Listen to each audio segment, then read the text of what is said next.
नमस्ते दोस्तों, आइए ये हमारा नेक्स्ट वीडियो आ चुका है और this will be our last video with context to chapter के लेवल पे। ये हम बात कर रहे हैं 12th अकाउंटेंसी का पहले बुक का लास्ट चैप्टर जो हम लोग चल रहा था, डिसॉल्यूशन ऑफ पार्टनरशिप फॉर्म। अब याद करो, हम लोग ने इस चैप्टर का जितना पढ़ा है लास्ट क्लास कल तक में 7th लेक्चर बात कर रहे हैं, वहाँ हमने अप्रोच खत्म कर लिया था।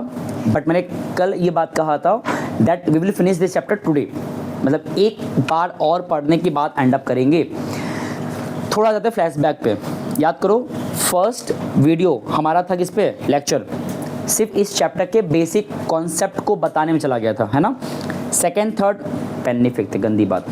Second third and fourth and fifth जो हमारा ये लेक्चर था ना, 2 3 4 5 4 लेक्चर, जहां हमने 4 सवाल लगाए थे। इन केस ऑफ अगर ये फॉर्म डिसॉल्व करता है तो वहाँ पे लेजर्स कितने बनते हैं, realisation, partners capital, bank and loan account, है ना। फिर उसके बाद तुमने जो पढ़ा भी लास्ट के 2 क्लासेस में 6 और 7, यहाँ ध्यान दो, उन 2 क्लासेस में तुमने ये देखा दैट उसी डिसॉल्यूशन प्रोसेस को हम एंट्रीज के फॉर्म में भी कर सकते थे, जनरेटिव बना करके। अब 2 क्लास हमने पढ़ा है इसमें एंट्री वाला। मेरा मानना है कि एक दिन और आज पढ़ लो एंट्रीज वाले क्वेश्चंस को फेस करने के लिए। और पता है स्ट्रेंज बात क्या है आज की क्लास का, आमतौर पे क्या होता है, हम लोग किसी चैप्टर को शुरुआत करते हैं पहले सवाल से और ख़त्म होता है लास्ट सवाल पे। इस बार ऐसा होने वाला है कि हम लोग जिन 3 सवाल को स्किप किए थे पहले लेक्चर में, नहीं सेकंड लेक्चर, पहले तुम्हारा वो था बेसिक इंट्रो था, सेकंड लेक्चर में हमने जिन क्वेश्चंस को स्किप किया था और मैंने कहा था उस टाइम पे कि वो जो क्वेश्चन 1 2 3 है वो जनरेटरीज पे है ना, जो मैंने कहा क्या कहा था उस टाइम पे, सीधा क्वेश्चन 5 पे आ जाओ। क्यों, वो लेजर पे था और मेरा मोटिव था पहले लेजर सिखाना, उसके बाद एंट्री सिखाना। तो जो 3 क्वेश्चन मैंने स्किप किया था 1 2 3 लेजर जनरेटरीज पे जो थे, वो अब लगाया जाएगा। और हमने बताया एंट्रीज का हार्ड सवाल लगा लिया कल ही 7 और 6 लेक्चर में। बट स्टिल जो 3 सवाल स्टार्टिंग के थे वो भी फेस कर लो, है बड़ा सिंपल। एंड अच्छी बात क्या है कि वो सब में कुछ नया नहीं आएगा, ये सिर्फ हमारे प्रैक्टिस और एक तरह से थोड़ा सा और रिवीजन के तौर पे कहलाएगा। तो अपने बुक का ओपन करो question number 1, question number 2 and question number 3। तो ये 3 सवाल जो हमने स्किप किया था अपने स्टार्टिंग के क्लासेस में, उसको आज जाके वाइंड अप करते हैं। एंड दोबारा कह रहे हैं डिसॉल्यूशन चैप्टर बहुत सिंपल था। इसका प्रपोर्शन बोर्ड एग्जाम में 36 मार्क्स होता है, पार्टनरशिप पूरा बुक, है ना। उस 36 मार्क्स में इसका होता है प्रपोर्शन 7 से 8 नंबर, दैट्स इट। और 7 से 8 नंबर में बहुत ज़्यादा हार्ड सवाल आते ही नहीं है और वो लोग फेस करने वाले PYQ इसकी जस्ट बाद। तो वहाँ तुम देखना कि जितना लोग पढ़े ना दरबीच, इसके बियॉन्ड कुछ नहीं आता है। हाँ, लेकिन ये श्योर है बड़े मार्क्स में या तो आएगा लेजर्स, मतलब वही रिलेशन पार्टनर्स कैपिटल, या आएगा जनरेटरी। हमें दोनों पे काम करना इक्वली। तो मैंने क्या किया था, 4 से 5 सवाल तुम्हें लगवाया हुआ लेजर्स का, कल लगवाया था 4 सवाल एंट्रीज का, 3 और लगवाने जा रहे हैं। तो एंट्रीज पे लेजर पे दोनों पे इक्वली अपना इंपॉर्टेंस दो, क्योंकि कुछ भी आता है बड़े नंबर में। ओके, तो चलो 3 सवाल और देखते हैं आज क्वेश्चन नंबर 1 से। और ये बहुत स्ट्रेंज है ना कि हम लोग चैप्टर को ख़त्म करने जा रहे हैं अपने स्टार्टिंग सवाल से, तो ऐसा भी होता है कभी कभी। चलो स्टार्ट करें। ओके, क्वेश्चन 1 देखो, और ये न्यू बुक के अकॉर्डिंग है, तो जिनके पास अगर न्यू बुक है तो उसमें क्वेश्चन 1 ही मिलेगा डायरेक्टली। नाम क्या दिया है, मनोज एंड नंद, 2 पार्टनर्स नाम दिया है ना, तो उसको लिख लो। नाम दिया है इसमें पे मनोज एंड नंद, जिनका मैं रेशो दे दिया कितना, 3:2। रेशो नहीं दिया है तो ठीक, नहीं दिया इक्वल मान लिया करो, उसमें कोई इशू नहीं है। अब और डायरेक्ट सवाल पे एक जाओ तो फ्लैशबैक में जाओ और याद करो 5th लेक्चर, जहाँ पे बड़ा सवाल जब लगवा रहे थे हम रिलेशन वाला लेजर, तो उस बिटवीन में, मतलब उसके बीच में एक कॉन्सेप्ट आता है WCR को लेके कि एक रिजर्व दिया है और उसके रिटर्न में क्लेम भी आ गया है। तो मैंने वहाँ बताया था ना कि जितने का क्लेम है पहले उतना लेकर आओ रिलेशन में, और जो पैसा बच जाए वो कहाँ ले जाओ, पार्टनर्स कैपिटल में। और वो जो क्लेम है उसको पेमेंट में दिखा दो, बताए थे। और अगर क्लेम नहीं आ रहा है तो सारा WCR अमाउंट कहाँ ले जाओ, डायरेक्ट पार्टनर्स कैपिटल में बांट दो पार्टनर्स बीच में। ये जो WCR को लेके थोड़ा कॉम्प्लिकेशंस हैं, बच्चे यहाँ गलती करते हैं कभी कभी। तो यहाँ देखो जो क्वेश्चन नंबर 1 है ना, उसमें जानबूझ के पूरा बस सिखाने के लिए WCR पूरा अप्रोच दे दिया है, 4 केसेस दिया है ना, और कुछ अलग नहीं है। जो तुमने सीखा है पीछे वही यहाँ पे आने वाला है। चलो देखते हैं, पहले ही पढ़ो क्या लिखा है, क्या लिखा है। WCR हमारे पास 1 लाख रुपीज़ का है and there was no liability towards WCR, मतलब WCR को लेके कोई भी क्लेम नहीं है, बस वो एक रिजर्व के तौर पे अवेलेबल था लाइबिलिटी के बीच में, मतलब बैलेंस शीट में। उसका क्या करना है, तो मैंने बताया था ना, जब क्लेम नहीं है, कोई पैसा देने बात नहीं WCR का वर्कर्स को, तो सारा पैसा किसको मिलेगा, डायरेक्टली वर्कर्स, सॉरी उनको मिलेगा, पार्टनर्स मिलेगा ना, पार्टनर्स को। तो ये जो WCR 1 लाख का है, बिकॉज कोई क्लेम नहीं है, जब एंट्री पास करोगे तो सिंपली क्या करो, उस पूरे पैसे को बांटो बिटवीन द पार्टनर्स, कैसे, उनको प्रोवाइड करके। और जब भी हम कुछ प्रोवाइड करते हैं पार्टनर्स, उनका नाम कहाँ लिखाता है, एग्जैक्टली 2 पार्टनर है ना पे, तो लिखा पे टू मनोज टू नंद, और ऊपर लिखो जहाँ पैसे निकाल रहे हो WCR डेबिटेड। कितना अमाउंट है, 1 लाख। इस 1 लाख को तुमको बांटना पड़ेगा इन द रेशियो 3:2। जरा बांटो, कितना आएगा, कौन है ये, जब तुम 1 लाख को डिस्ट्रीब्यूट करोगे इन द 3:2 में कितना आता है, 60 और 40, ठीक है। ये हमारा पहला एंट्री हो गया, बहुत सिंपल था, कुछ नहीं कहा है, सिंपली बांटने होता है, भूलना मत इस बात को। बट अब सेकंड पढ़ो क्या लिखा है। सेकंड में कह रहा है कि 1 लाख का अगेन WCR है, लेकिन इस बार कह रहा है क्लेम आ गया 75 का, मतलब लोगों ने 75 का मांगा है पैसा, वर्कर्स ने। तो इन दैट केस अब जो सेकंड एंट्री बनाओगे, तो बिकॉज हमारे पास WCR तो है, ठीक है, कितने का है, 1 लाख का, बट इस बार पूरा पैसा हम नहीं दे सकते। किसको, क्या हो गया, सुनो, इस बार 1 लाख में से हम सारा पैसा पार्टनर्स को बांट दें, ये पॉसिबल नहीं है। क्यों, क्योंकि इसमें से कुछ पैसा लोगों ने क्लेम किया, तो रिजर्व का कुछ हिस्सा कहाँ जाएगा, रियलाइजेशन में। क्यों, क्योंकि जो पेमेंट होगा क्लेम का, वो पेमेंट कहाँ से दिखाया जाएगा, भाई पेमेंट अगर करना भी है वर्कर्स को, तो पेमेंट का प्लेस कहाँ पे, रियलाइजेशन, और वहाँ से पेमेंट करने के लिए पहले तुमको पैसा वहाँ भेजना पड़ेगा WCR का। तो ये जो 1 लाख का WCR अमाउंट है, हम कुछ अमाउंट पहले ट्रांसफ़र करेंगे कहाँ पे, रियलाइजेशन में। कैसे, इस तरीके से, कितना, जितना क्लेम है।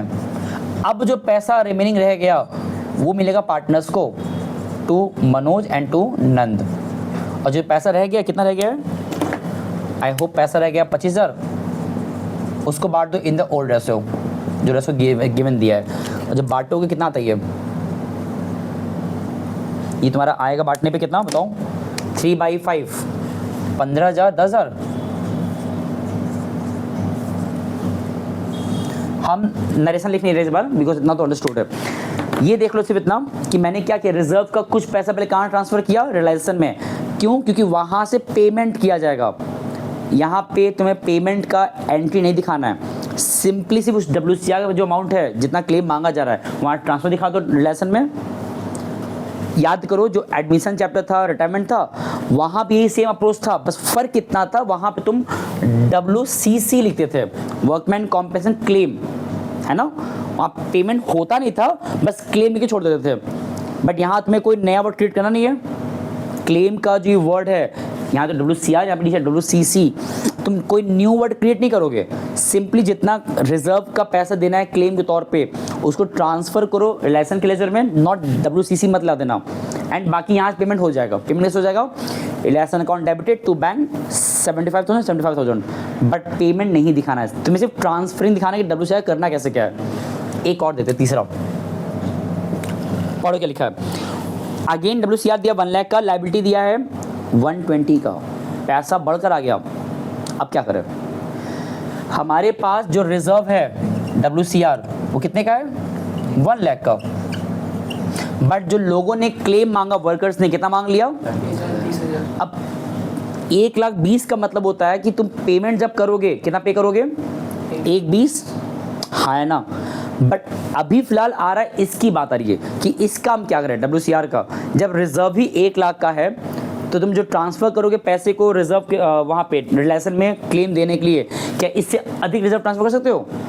जब रिजर्व तो अवेलेबल 1 लाख का है, तो as maximum as possible you can only transfer जितना है, मतलब रिलेशन में हम लोग सिर्फ 1 लाख को ही ट्रांसफ़र कर सकते हैं, नॉट मोर देन दैट। हाँ, जब पेमेंट करना चाहोगे इसका एक और एंट्री बनेगा, वो हमें दिखा नहीं रहे हम, चलो देख लो। अच्छा कि अगर हम इसी का पेमेंट करेंगे उन वर्कर्स को, पता है एंट्री क्या बनेगा? तो ये बनेगा realisation account debited to bank, payment होगा जब यहाँ लिखा नरेशन में, नरेशन क्या रहेगा? Being WCR paid to workers, और कितना पे हुआ है? 1,20,000। तो तुम पेमेंट बढ़ा के दिखा सकते हो, बिकॉज वहाँ पे पैसा तुम एक्स्ट्रा जो 20,000 है वो तुमने कहाँ से अरेंज कर लिया? WCR से। बट जो रिजर्व हमारे पास था 1 लाख का, तो ट्रांसफरिंग 1 लाख का ही जाएगा। हमारा एक्चुअल आंसर ये है, एग्जाम के अकॉर्डिंग ये आंसर है। तो जो सेकंड एंट्री में बताया वो एक्स्ट्रा है, दैट अगर पेमेंट के लिए कहा तो ये दिखाओ पेमेंट, तो ये एंट्री बनता है सेकंड वाला। ठीक है, ये ध्यान देना कि कभी भी तुम रिजर्व से ज़्यादा ट्रांसफ़र नहीं कर सकते हो। हाँ, अगर मान लो रिजर्व से कम क्लेम आ रहा है तो तुम कम ट्रांसफ़र करो और जो पैसा बच जाए वो बांट दो पार्टनर्स के बीच में, ये पॉसिबल है। बट अगर रिजर्व से ज़्यादा क्लेम आ रहा है तो you can never transfer more above than reserve, जितना है उतना ही बांटोगे। हाँ, जब पेमेंट की बारी आएगी तो वहाँ तुम पेमेंट फुल करोगे। अब तुम कैसे, भाई साहब 20,000 एक्स्ट्रा कहाँ से आ रहा है? फिर जब हमने ट्रांसफ़र किया रिलेशन में 1 लाख WCR का, तो हम लोग क्लेम के तौर पे 1,20 कैसे पे कर पा रहे हैं? तो सिंपल लॉजिक है, वो 20,000 फर्म अपने पॉकेट से पे कर रहा है, मतलब रिलेशन पे कर रहा है, कहीं से पैसे यहाँ से अरेंज करके, रिजर्व कम पड़ता है इसीलिए। ठीक है, एक आखिरी पढ़ो, फोर्थ वन क्या लिखा है? WCR अगेन 1 लाख का है एंड क्लेम भी 1 लाख का है। तो ठीक है, जितना WCR था सारा पैसा भेज दो कहाँ पे? रिलेशन में। पैसा बचा भी नहीं और पैसा एक्स्ट्रा लगा भी नहीं, तो यहाँ पे पैसा सेव नहीं हो पा रहा है, 1 लाख पूरा चला गया। सिंपल। ये सब जो WCR को लेकर इतना तुम्हें एक नया सवाल दिया, पूरा कंप्लीट क्वेश्चन वो इसीलिए दिया है क्योंकि इसके बेस्ड 1 मार्क्स का आता है MCQ, प्लस ये सारा अप्रोच तुम्हारे बड़े सवाल में ऐड होके आ जाता है। तनिष्का, चलो यहाँ ध्यान दो अब। तो ये हो गया हमारा एक सवाल, ठीक है, जो कि प्रिसाइज था WCR को लेकर के। एग्जाम में कभी इतना केस नहीं आएगा, या तो कोई एक उठा लेगा 1 मार्क्स के लिए, या तुम्हें किसी एक का इस्तेमाल दे देगा बड़े सवाल के बीच में एज अ पार्ट बनकर आ जाएगा। जैसे अगर ये वाला पार्ट आ जाए, ये वाला तीसरा वाला, पता है तुम्हें क्या करना होगा उस केस में? सिंपली उस रिजर्व का 1 लाख ट्रांसफर करो रिलेशन में बाई WCR लिख करके, बाई जगह मतलब क्रेडिट साइड में। उसके बाद नीचे दिखाओ टू बैंक ब्रैकेट में WCR कितना, सॉरी WCC ब्रैकेट में कितना अमाउंट? 1,20,000। ये सब ने किया हुआ है और तुमको भी और सवाल दिखा देंगे बड़े सवाल वाले। फिलहाल WCR पे ये एक सवाल इंपॉर्टेंट था। चलो एक सवाल और देते, क्वेश्चन 2। वहाँ कितने पार्ट वैसे दिया है? 7 पार्ट है। चलो कोई बात नहीं, क्वेश्चन 2 ओपन करो अब पढ़ो क्या लिखा है। वहाँ भी सेम तरीके से क्वेश्चन है, जहाँ तुम्हें बहुत से ट्रांजेक्शंस दिए हैं सेपरेट लेवल पे, 6 पॉइंट दिया है, 7 पॉइंट दिया है। तुम्हें एक का बनाना है ledger, sorry general entries. And पता अच्छी बात क्या है, रिपीटेड है। जो हमने कल और कल के पहले पढ़ा था 4 सवाल, 2 सवाल कल, 2 सवाल उसके पहले, जो इसमें दिया है 7 पार्ट, सब मैच करेगा, नया एक भी नहीं है, तो रिवीजन हो जाएगा इसी बहाने। पढ़ो पहले ही क्या लिखा है। Expenses of relation 8,000। कहीं मेंशन है कि ये एक्सपेंस कौन पे करने वाला था? तो हम क्या जूम कर ले, फर्म का अपना खर्चा था जो फर्म को पे करना है। और ऑब्वियस सी बात है, जब फर्म पे करेगा तो फर्म पास क्या जाएगा? फर्म के पास से क्या जाएगा? पैसा, मतलब कैश। चलो ठीक है, तो नीचे क्या आएगा? टू कैश या बैंक, और ऊपर ये जो पेमेंट है इसके जो पैसा कहाँ से निकाला जाएगा? हाँ, तो ये 8,000 जो पेमेंट हुआ है एक्सपेंसेस के नाम पे, यहाँ लिखोगे रिलेशन अकाउंट, और यहाँ तुम्हें लिखना पड़ेगा रिलेशन उसका। यहाँ क्या लिखोगे? Being realisation expenses paid by firm. Simple. Her bar narration लिखना, ये मैंने कल बताया था कि वो डिफ्रेंशिएट करता है एंट्रीज को एक दूसरे से, बिकॉज तुम्हें बहुत जगह एंट्री सेम दिख जाता है, तो तुमको अलग दिखाने के लिए नरेशन लिखना पड़ता है। चलो एक और देखते हैं, सेकंड वन। ये सिंपल था कि फर्म का एक्सपेंसेस था, फर्म ने पे कर दिया। चाहो तो कैश लिखो, चाहो तो बैंक लिखो, तुम्हारी मर्जी। नेक्स्ट पढ़ो क्या लिखा है, बट आई थिंक तुम्हारे क्वेश्चन में बैंक लिखा होगा हर जगह पे, तो बैंक लिखो, ज़्यादा सही रहेगा। सेकंड पढ़ो, expenses of relation 10,000 paid by a partner. क्या यहाँ पे कहीं लिखा है कि वो एक्सपेंसेस पार्टनर को ही पे करना था? नहीं लिखा है ना, तो मतलब ये स्टिल पेमेंट फर्म का था, फर्म ने पेमेंट किसे करवा लिया, पार्टनर से। तो इन दैट केस जो पेमेंट फर्म का था और अगर फर्म खुद ही अपना एक्सपेंस पे किया होता तो पता है एंट्री क्या बनता, इलेक्शन एक्सपेंसेस अकाउंट डेबिटेड। अगर फर्म ने अपने एक्सपेंसेस खुद ही पे किया होता तो जो एंट्री बनता रिलेशन डेबिटेड टू बैंक, ये तब बनता जब फर्म खुद पे कर दिया होता ना। बट यहाँ पे हो क्या रहा है, क्या फर्म ने पे किया, फर्म के बिहाफ पे कौन पे कर दिया, और जो पार्टनर पे करे, पार्टनर नाम दिया क्या, नहीं नाम नहीं दिया। अगर पार्टनर ने पे कर दिया तो पार्टनर बेवकूफ़ नहीं जो अपना पेमेंट भी कर दे और अपना पैसा रिकवर भी ना करे, वो चाहेगा उस पैसे को रिकवर करना फर्म से मांग करके। कैसे, अपने कैपिटल को क्रेडिट करवा लेगा, मतलब उस पैसे को मांगेगा अपने कैपिटल के बीच में, कैपिटल के अंदर मांग लेगा। मतलब जहाँ पे बैंक लिखा होना चाहिए था पेमेंट के टाइम पे, जस्ट बिकॉज उस पार्टनर ने पे कर दिया तो यहाँ बैंक तो आएगा नहीं, बिकॉज फर्म पे नहीं किया है। तो जो पार्टनर पे किया है उसका नाम आ जाएगा पार्टनर्स कैपिटल अकाउंट। और narration same, realisation expenses paid by partner on the behalf of firm, कि फर्म के बिहाफ पे कौन पे कर दिया, पार्टनर पे कर दिया। दोनों एंट्री सेम है, बस क्या फ़र्क है कि अगर एक्सपेंसेस का पेमेंट फर्म खुद किया होता तो realisation expense debited, realisation account debited to bank. Firm ने पेमेंट किसी से करवा दिया अपने खुद के पेमेंट को तो स्टिल फर्म का खर्चा था, relation account debited. And because किसी पार्टनर ने पे कर दिया तो उस पार्टनर का नाम वहाँ पे आ जाता है बैंक की जगह पे। ठीक है, तीसरा एक और देखो जरा इसी के अकॉर्डिंग क्या लिखा है, realisation expenses 12,000 were to be met by Tushar. Properly लिखा है कि उस एक्सपेंसेस का बियरिंग किसको करना था, मतलब एक्चुअली वो जो खर्चा था रिलेशन एक्सपेंसेस कौन पे करने वाला था, नॉट फर्म, पार्टनर तुषार। क्या लिखा आगे, a partner but paid by the firm, मतलब उस खर्चे का जो पेमेंट फर्म को करना, सॉरी तो उस पार्टनर को करना था, फर्म ने क्या किया, इस बार उस पार्टनर के बिहाफ पे फर्म ने पे कर दिया, फर्म ने, जबकि पेमेंट फर्म का था भी नहीं।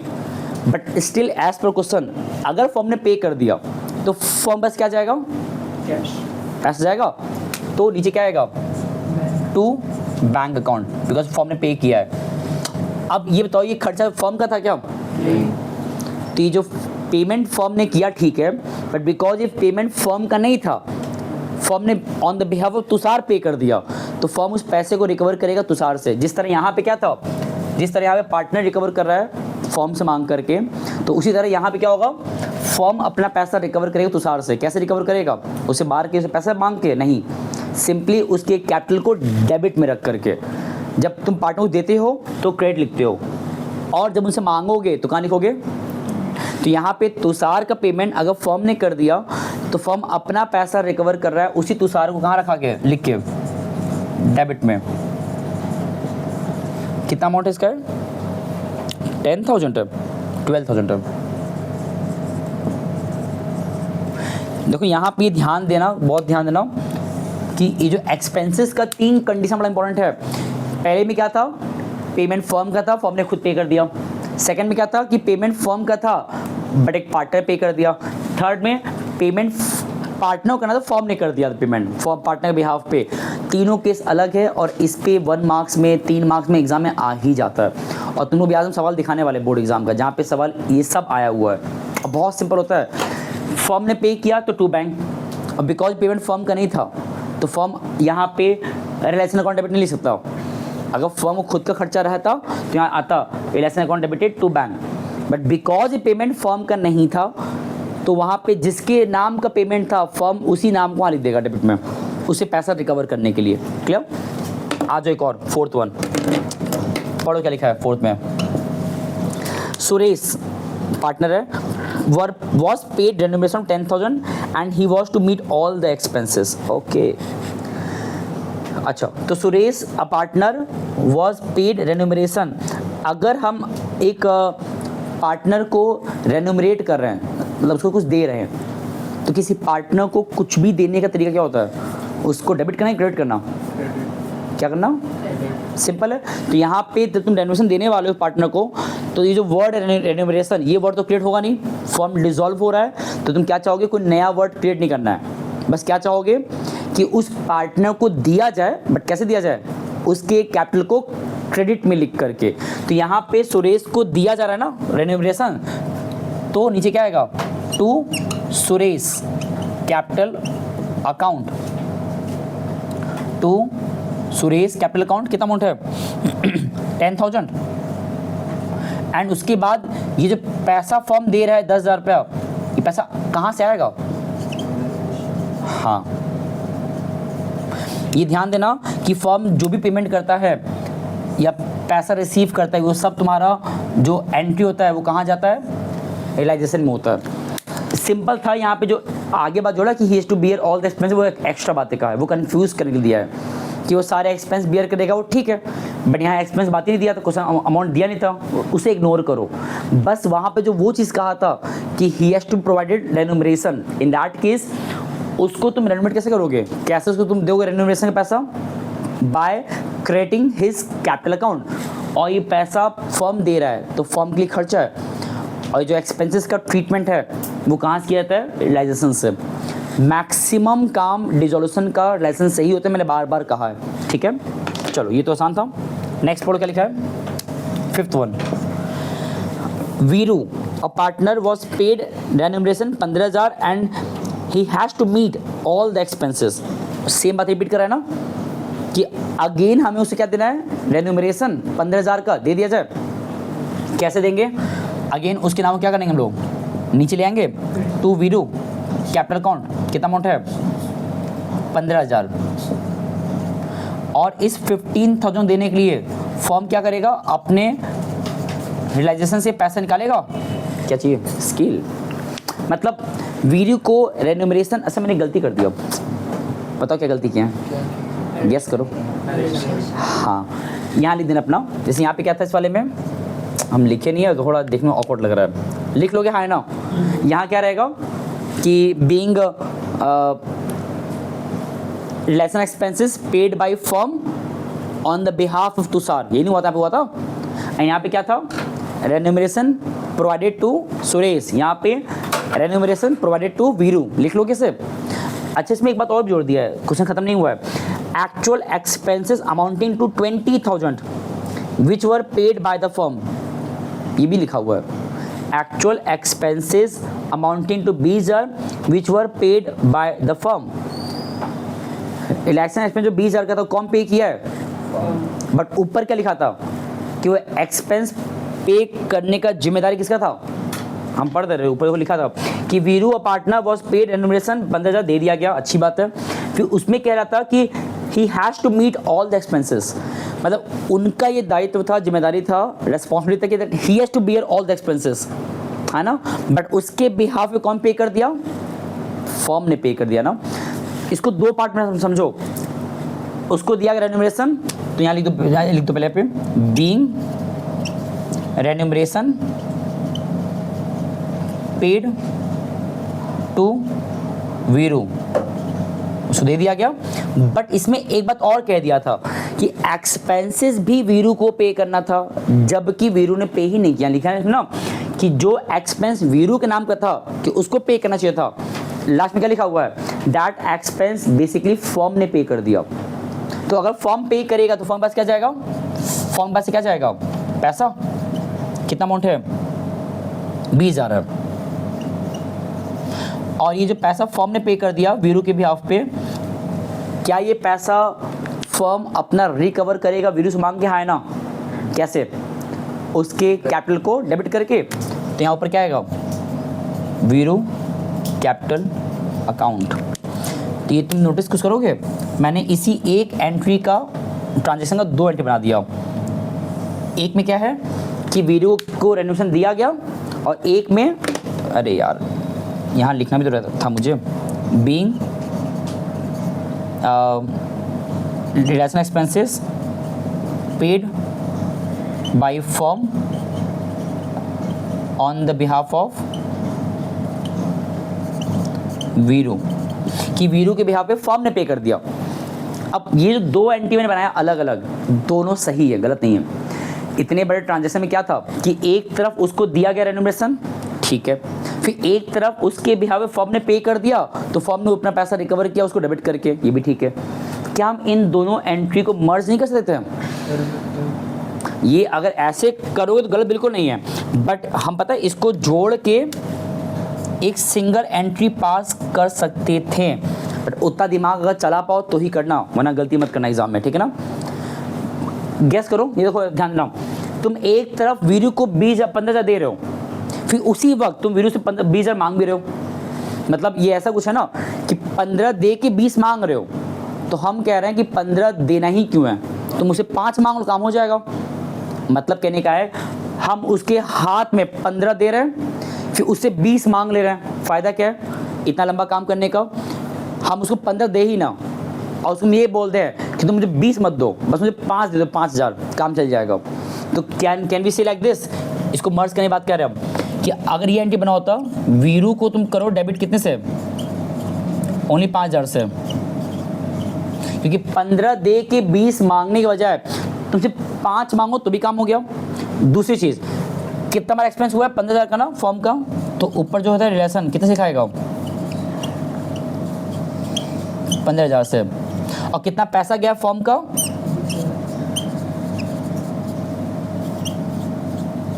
तो अगर तुमने मर्ज कर दिया एंट्री तो कोई गड़बड़ नहीं है, मार्क्स दोनों मिलेगा। बट एग्जाम को एक ही काम करना, और तुम चेक कर लो ना, फर्म का पैसा गया 20,000, जिसमें से फर्म को खुद ही अपना 15,000 नुकसान झेलना था रेनोवेशन देने का, तो फर्म ने झेला। बाकी जो बेनिफिट था 5,000 का कौन पाया, वीरू। या तो इस तरह करो या अलग अलग करो, तुम्हारी मर्जी, कोई दिक्कत नहीं है। इसका एक और पढ़ो, लास्ट वाला 6th, क्या लिखा है यहाँ कर दे रहे हम, 6th वन, नहीं 6 नहीं, सॉरी अभी 2 बचा है क्या, बाप रे, ये ऊपर खत्म हो गया था, ठीक है ना। ये इसका यहाँ ले जा रहे हैं, कैसा अलग करें, रुक जाओ, क्वेश्चन नंबर 2 का ही है 6th पार्ट, ठीक है ना। पढ़ो क्या लिखा है, realisation expenses amounting 15,000 were paid by the firm, इतनी था, ठीक है, and 10,000 were to be borne by the partner and the balance by the firm. Oh sorry, कैसे लिखा था, realisation expenses amounting to 15,000 paid by the firm. तो अगर इतनी की ही स्टिक करें, क्या समझ में आ रहा है, 15,000 का एक्सपेंसेस कौन पे किया है फिलहाल, फर्म, तो जो टोटल 15,000 है पैसा किसे जाएगा, फर्म का जाएगा। तो कैन वी राइट नीचे टू बैंक, कितने से, 15,000 से, कि फर्म ने इतना पे किया 15,000 का। बट अब आता है कंडीशन, क्या ये पूरा खर्चा फर्म के नाम का था, आगे पढ़ो क्या लिखा हुआ है कि ऑल द, सॉरी कहाँ गया, हाँ 10,000 उसमें से पार्टनर बियर करने वाला था और बाकी 5,000 फर्म बैलेंस। तो मतलब ये पूरा 15,000 में से टोटल खर्चा फर्म के नाम का नहीं था, कुछ पैसा पार्टनर अफोर्ड करता, कुछ फर्म करता, जितना फर्म करेगा अपने हिस्से में उसके लिए क्या लिखे यहाँ पे, रियलाइजेशन कितना 5,000, और जितना पार्टनर नाम का था, पार्टनर नाम का वो आएगा 10,000। मतलब अगर ये पूरा जो पेमेंट है जो फर्म ने किया है उसका पैसा क्या, ठीक है, अब उसमें से अगर 5,000 ही फर्म के नाम का था तो फर्म अपने लिए लाएगा लेसन वर्ड, लाएगा लेसन वर्ड, बाकी जो पार्टनर के हिस्से का था, नाम है दिया नहीं पार्टनर ना, तो ठीक है, उस पार्टनर का जो भी नाम रहा होगा XYZ वो आएगा डेबिट में, क्योंकि फर्म वो पैसा कवर अप कर लेगा उस पार्टनर से मांग के। ये एक तरह से कॉम्बिनेशन है कि उतने खर्चे में से कुछ खर्चा फर्म के नाम का था, कुछ खर्चा पार्टनर से मांगना था। एक इसका आखिरी भी देख लो जरा, इसका लिख लोगे, हाँ है ना, नरेशन कि being expenses paid by the firm and, उसको रखो पे, and it was being contributed bye partner and firm both, ऐसे लिख लेना, ठीक है ना। अब लास्ट पढ़ो 7th वन, क्या लिखा है, Gauri a partner was allowed a remuneration 25,000 and he was to meet all the expenses, firm paid an expense 5,000। ये पता है इसी 5th वाले का रिपीटेड हो गया, कैसे, गौरी को दिया गया 25,000 का रेन्यूमरेशन, है ना, और आगे कह रहा है कि उससे और फिर उसको एक्सपेंसेस बियर करना था, बट उसने एक्सपेंसेस बियर ना करके फर्म ने पे कर दिया। ठीक है, फर्म अपना जो पैसा कैसे रिकवर करेगा? पहली बात ध्यान सुना, गौरी को तुम 25 देने वाले थे, 25,000 देने वाले थे, और फिर तुम उससे 5,000 मांगने वाले थे एक्सपेंस के नाम का, क्योंकि वो पैसा कौन पे कर दिया था? फर्म। तो जब फर्म पे करेगा तो मैं अपना पैसा मांगेगा, फर्म अपना जो पैसा है फर्म मांगेगा पार्टनर से, कैसे मांगेगा? ऐसे कहेगा फर्म कि भाई आपको 25 देने वाले थे, बट आपके नाम का खर्चा मैंने ही पे कर दिया 5,000 का, तो अब आपको मुझे 20,000 देंगे, होगा ऐसा? हाँ है ना? तो कैन वी से लाइक दिस कि अगर उनको 25,000 मिलने वाला था, नाम क्या था उनका, नाम दिया ना, गौरी, कि अगर गौरी को 25,000 मिलने वाला था और उनके नाम को क्रेडिट तुम 25,000 करने वाले थे, बट जस्ट बिकॉज उन्होंने अपना खर्चा पे खुद ना करके फर्म से पेमेंट करा दिया, तो फर्म ने क्या किया? अपना पैसा रिकवर किया, उसी रेन्यूमरेशन में से पैसा घटा दिया। तो आउट ऑफ 25 अगर फर्म ने 5 पे कर दिया था, तो फर्म ने पैसा कैसे रिकवर किया? उस गौरी को नीचे जो क्रेडिट किया ना, सिर्फ 20,000 करेगा, और गौरी को यहाँ पे तकलीफ नहीं होनी चाहिए। क्यों? क्योंकि यहाँ पे उनको 20 अगर मिल रहा था तो उनको 5,000 खर्च सहना भी था, जो उन्होंने पे नहीं किया, फर्म से करवा दिया पेमेंट। तो फर्म ने पैसा कैसे रिकवर किया? उनको 25 देने के बजाय 20 दिया सिर्फ। अब एक चीज़ और, फर्म का अपना खुद का कितना पैसा गया? 5। तो नीचे एक नाम और आएगा, टू बैंक, कितना? 5। और ये बताओ, ओवरऑल रेन्यूमरेशन का 25,000 जो खर्च था, रेन्यूमरेशन 25,000, वो कौन बियर करता एट द एंड? फर्म। या तो दिमाग लगाओ इस तरीके से, अदरवाइज दोनों को ऐड कर लो, कितना आता है? ऊपर क्या आएगा? ये एक तरह से कॉम्बिनेशन हुआ। पता है मैंने क्या कोशिश की इस बार, इस एंट्री बताते वक्त मैंने कोशिश ये किया, क्या हम इन दोनों को अलग अलग बनाने के बजाय डायरेक्टली यहाँ तक पहुँच पाते हैं, हाँ है ना? तो मैंने वही प्रयास किया यहाँ पे कि तुम्हें डायरेक्टली वहाँ तक पहुँचाएं, बिना वो दो अलग अलग एंट्री बनाने के बजाय। यहाँ भी 2 एंट्री बन सकता था, कैसे पता है कैसे? कि तुम पहले एक तरफ दिखाओ उसको रेन्यूमरेशन देने का एंट्री क्या होता? Realisation spend debited to Gauri 25,000। फिर सेकेंड एंट्री की फर्म ने पेमेंट किया एक्सपेंसेस का, तो टू बैंक 5,000, और पैसा फर्म का नहीं था, वो गौरी के हिस्से का था, तो ऊपर क्या नाम है? जो गौरी जगह डेबिटेड, तो गौरी डेबिटेड टू बैंक 5,000, ये पेमेंट के था। फिर दोनों को मर्ज करके जो यहाँ तक पहुँचते वो डायरेक्टली पहुँच गए। इस तरह का एंट्रीज बड़े मार्क्स में 3 नंबर नहीं, लगातार में आता है कि तुम्हें सवाल 6 मार्क्स का आएगा और तुम्हें 6 पार्ट देगा। यहाँ तो 7 पार्ट था। एग्ज़ाम में इस तरह का एंट्रीज वाला क्वेश्चन आता है हर बार, मैंने देखा है। और एक चीज़, ये तो मान लो मैंने क्वेश्चन जो लगवाया है, ये वाला क्वेश्चन नंबर कौन सा था? 2 ना? ठीक इसी तरह क्वेश्चन नंबर 3 है, करवा दे वाला भी। टाइम कितना गया देखिए ज़रा, पहले उसके अकॉर्डिंग काम करेंगे, नहीं बहुत लंबा चला जाएगा। ऐसा करिए क्या, क्वेश्चन 3 करवा दे कि रोक दे? 6 पार्ट है, थोड़ा टाइम लेगा, लेकिन 10 मिनट ले लेगा। बोलो हाँ है ना, तो वैसे काम करेंगे, मुंह से बोलो। ठीक है, तो अब कराना है तब।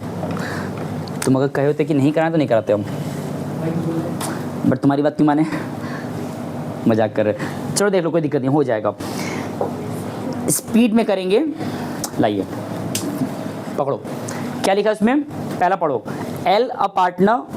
अगर तुम्हें क्वेश्चन 1 2 क्लियर है और जो हमने कल लगाया था 4 सवाल कल के पहले, वो क्लियर है, तो अभी जल्दी हो जाएगा, विद इन 10 मिनट्स के अंदर। पढ़ते हैं। L a partner was appointed to look after the dissolution process and for which he was given a remuneration of 10,000। इतना सिंपल है, ऊपर में लगा चुके हैं कि 10,000 का तुमको देना है रेन्यूमरेशन टू एल, तो एंट्री क्या हो जाएगा? जी बताओ, सिंपल है। तुम्हें एल को देना है रेन्यूमरेशन, कैसे देते हो? उसके नाम को क्या ले आओ नीचे, टू एल कैपिटल, और ये पैसा फर्म लिखे है एक्सपेंसेस, कितना अमाउंट है? 10,000 है। देखो कितना सिंपल था ना, कि जस्ट बिकॉज तुमने रेनोवेशन पे किया तो एल को मिला, तो उनका नाम नीचे लिखा, क्रेडिट लिखाएगा, और ये फर्म के लिए खर्चा है, तो ये पैसा कहाँ से रिकवर होगा? लाइसेंस से। ये रिपीट हुआ है। सेकंड पढ़ो, dissolution expense 8,000 were paid by the partner M. ये भी रिपीट है कि जो पेमेंट एक्सपेंसेस का पैसा फर्म को पे करना था फर्म ने एम से करवा दिया, और एम वो पैसा कैसे रिकवर करेगा, खुद को क्रेडिट करवा करके। तो नीचे क्या आएगा, एम, बिकॉज फर्म ने पे नहीं किया है, तो इस बार फर्म ने पे नहीं किया तो नीचे आएगा पार्टनर का नाम, और ये खर्चा फर्म का ही था तो ऊपर क्या आएगा, इलेक्शन एक्सपेंस डेबिटेड। कितना अमाउंट है, 5,000। ये सिंपल चल रहा है। नेक्स्ट पढ़ो, लाइन देखा जा रहा है क्या, ठीक है। थर्ड क्या है, फिर अगेन है डिसोल्यूशन एक्सपेंसेस 5,000। कहीं लिखा है कि एक्सपेंस कौन पे करने वाला था, किसके नाम का था, तो फर्म का रहा होगा, फर्म ने पे कर दिया होगा। तो जब फर्म ने ही खुद ही पे किया अपना खुद का एक्सपेंस, तो नीचे क्या आएगा, टू बैंक, और ऊपर ये पैसा कहाँ से आएगा, रियलाइजेशन से। 5,000 ना, कितना अमाउंट है, 5,000 है ना, तो ऊपर 8,000, तुम बता भी नहीं रहे हो। हाँ ठीक है, ये भी आसान था। अब थोड़ा तुमको टफ लगेगा नीचे देख के, देखो इतना बड़ा दिखा है ना, फोर्थ वाला क्या लिखा है, बहुत लंबा लाइन लिखा है, और हो सकता है कोई बच्चा इसको देख के छोड़ दे, बट है सिंपल। पढ़ दो क्या लिखा है, P, a partner was appointed to look after the process of dissolution for which he was allowed a remuneration of 7,000। 7,000 का उनको क्या दिया जाएगा, रेन्यूमरेशन। इसे याद कर लो कि सारा काम करने पर उनको 7,000 बेनिफिट दिया जा रहा है, 7,000 का दिया जा रहा है remuneration. P agreed to bear the expenses and the actual dissolution expense 4,000 were paid by the P। जिस एक्सपेंस को P को ही पे करना था P ने पे भी कर दिया, तो ये तो उनका खर्चा था, उन्होंने कर दिया, तो इसे फर्म को क्या मतलब है, तो जिस एक्सपेंसेस का पेमेंट पार्टनर को करना था और पार्टनर पे भी कर दिया अपना साइड से प्राइवेटली या अपना जब भी किया होगा, तो इससे फर्म से कोई मतलब नहीं है ना, तो इसका एंट्री बनेगा नहीं। लेकिन जो फर्म ने दिया रेन्यूमरेशन उस पी को, उसका एंट्री बनेगा, और एंट्री क्या बनेगा, बिकॉज पी क्या पा रहा है रेन्यूमरेशन, तो नीचे क्या आएगा, टू पी कैपिटल, ये फर्म के लिए क्या है, एक्सपेंसेस, तो ऊपर क्या आएगा, और कितना था रेन्यूमरेशन, 7,000 का, और 14 यहाँ लिख देना, and no entry for relation expenses entry because it was being decided that P will pay and P has paid.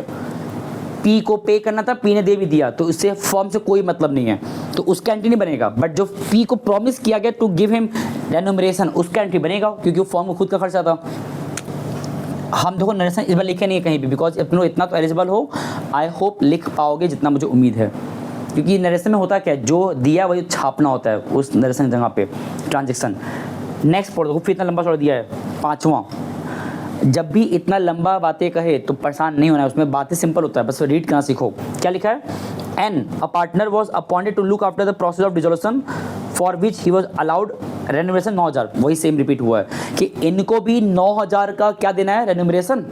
इसको माइंड में क्लियर रखो, आगे बढ़ो।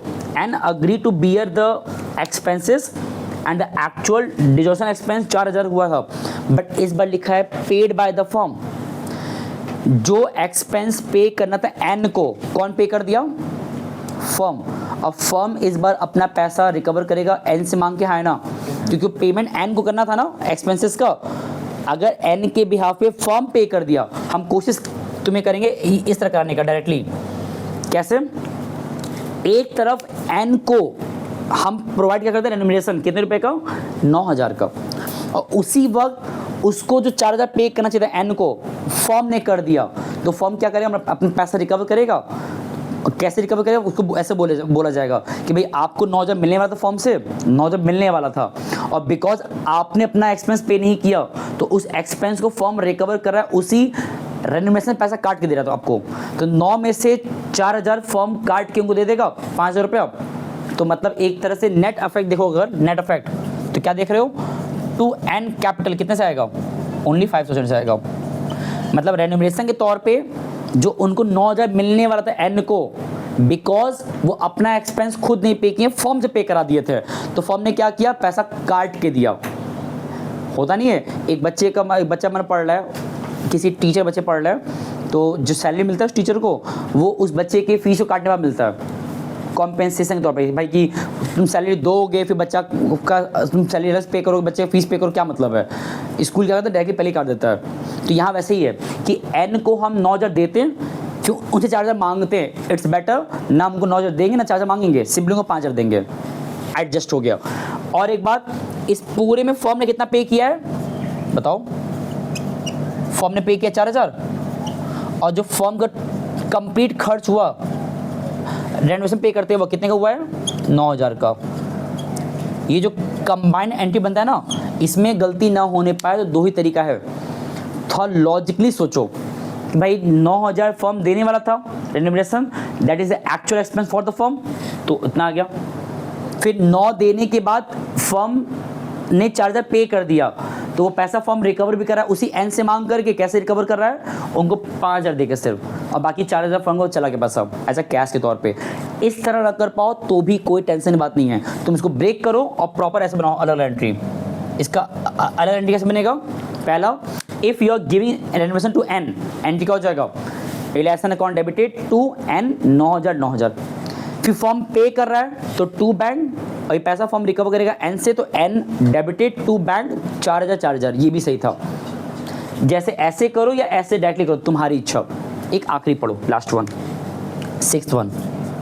ये भी लंबा दिख रहा होगा बट ये है सिंपल। पढ़ो क्या लिखा है? Q, a partner was appointed to look after the process of dissolution for which he was allowed renovation 18,000। Same बात तो कह रहा है कि 18,000 को क्या देना था? रेन्यूमरेशन। तो एंट्री क्या होता? Relation expense debited to Q 18,000। But आगे क्या बोल रहा है? Q agree to take over the stock worth 18,000 as his remuneration. अब बताओ इसका मतलब क्या हुआ? क्यू ने अपने रेन्यूमरेशन को मांगने के लिए फर्म से फर्म का स्टॉक मांग लिया, विच मीन्स कि कंसिडरेशन पढ़ो ना, एडजस्टमेंट, कि फर्म ने क्या किया? दिमाग लगाया कि स्टॉक को बेच के पैसा मिलता, फिर देते हम क्यू को, इट्स बेटर आप स्टॉक ले जाओ। मतलब तुमने एडजस्ट कर दिया कि उस रेनोवेशन को देने के लिए फर्म ने क्या दिमाग लगाया? स्टॉक दे दिया उतने ही अमाउंट का, ना ज़्यादा ना कम, विच मीन्स कि यहाँ पे फर्म को पे ही नहीं करना पड़ा। तो मतलब यहाँ पे एक तरह न्यूट्रल हो गया कि जितना फर्म देता 18,000 का पैसा इन टर्म्स ऑफ रेन्यूमरेशन, और पता है एंट्री क्या बनता? ऐसा एंट्री बनता, relation account debited to N 18,000। फिर अगर तुम स्टॉक को बेचते तो जो पैसा आता bank account debited to remuneration. Firm ने क्या दिमाग लगाया? न्यूट्रलाइज करके भाई आपको जितना देना था रेन्यूमरेशन, हमने उतना का स्टॉक दे दिया आपको, तो आपका भी हिसाब क्लियर और मेरा भी हिसाब क्लियर। तो इन दैट केस एक तुम्हें वर्ड लिखना होता है, ये देखो क्या लिखा है, मार्क्स मिलता है इस वर्ड को लिखने पे भी, नो एंट्री, क्योंकि यहाँ पे कॉम्पेंसेट हो गया कि जितने का रेन्यूमरेशन उतने का स्टॉक दे दिया गया, काम खत्म। तो मतलब यहाँ पे हिसाब बराबर हो गया, एंट्री ही नहीं बनेगा। तो जो देखो वर्ड ये नहीं लिखोगे तो मार्क्स नहीं मिलेगा फिर। तो ये नंबर लिख के लिखना पड़ता है कि हाँ इसमें कंडीशन नहीं बना, एंट्री हाँ नरेशन लिख देना कि being the amount of renovation is being paid by providing the partner stock, same amount का, सिंपल। चलो हम लोग ने बीते 8 क्लास में इस चैप्टर का पढ़ाई किया 3 पार्ट में। पहला पार्ट था कॉन्सेप्ट क्लियरेंस, 4 पार्ट था numerical in terms of ledgers. कोशिश करेंगे हाफ ईयर एग्जाम पहले 1 या 2 न्यूमेरिकल और लगवा देंगे, बट आई बिलीव बहुत लगवा चुके हैं, बोर्ड में सवाल बहुत सिंपल आता है। फिर हम लोग बीते 3 दिन से क्वेश्चन लगाए एंट्रीज पे, 3 यहाँ एंड 4 पहले लगाए थे। तो इतने क्वेश्चन मेरे हिसाब से इनफ है। और जिनके माइंड में ये चल रहा होगा अगर होगा कि मैंने कुछ क्वेश्चन स्किप कर दिया है, हम उसके लिए क्लैरिफाई कर दे रहे पहले। हम बताए क्वेश्चन कहाँ से? क्वेश्चन नंबर कहाँ, ये रहा 16 से लेके 21 तक, 16, 17, 18, 19, 20, 21। ये मैंने इसलिए स्किप किया है ना बिकॉज इन सारे सवाल में एक खास बात है कि तुमको बना बनाया बैलेंस शीट नहीं दिया है। तुम पहले फ्रेम करोगे बैलेंस शीट, उसके बाद जो पूरा प्रोसेस सीखे हो कि उसको ट्रांसफ़र करना, राइट ऑफ करने के बाकी जो प्रोसेस था वो वहाँ ये चीज़ है। तो ये जो अप्रोच इतना लंबा वाला है कि पहले बनाओगे बैलेंस शीट, फिर उसको राइट ऑफ करोगे, फिर उसका जो भी कंडीशन कहा है करोगे, इतना एग्जाम में नहीं आता है कभी भी। तो वो पार्ट इतना खास नहीं था। बाकी जितना हमने पढ़ा है लास्ट 8 लेक्चर्स में इनफ है फिलहाल के लिए। हम लोग इसके बाद जब मिलेंगे तो लगाएंगे PYQs, और वो जो PYQs भी लगाएंगे वहाँ नोटिस करना कि तीसरे बुक का जो था प्रपोर्शन कितना होता है, 36 मार्क्स का होता है बोर्ड एग्जाम में पार्टनरशिप का, उसमें से 5 चैप्टर है, उसमें से एक ये है। मैंने देखा हुआ है 3-4 सालों पेपर, ज़्यादा नहीं तो 6-7 नंबर इतनी होता है प्रपोर्शन इस चैप्टर का बोर्ड एग्जाम में। और उतने में भी कंडीशन होता है, या तो आएगा लेजर या आएगा जनरल एंट्री चॉइस बड़े मार्क्स में, 1 मार्क्स कुछ भी आ सकता है, बाकी 6 मार्क्स में या तो आएगा एंट्री या तो आएगा जनरल एंट्री, वो लेजर आएगा। और जो भी आता है बहुत सिंपल, मतलब बहुत बेसिक आता है। तो जितना हमने पढ़ा टिल नाउ ये इनफ है, but not with context to मेरे हिसाब से। वैराइटीज तो कवर हो चुका है। PYQs लगवा के 2 दिनों में 26 का 25 का ये चैप्टर एंड अप करके फिर मूव करेंगे शेयर्स पे, ठीक है। तो इसको उतार लो, बाकी मिलते हैं नेक्स्ट क्लास में, ठीक है। चलो थैंक यू सो मच और नमस्ते।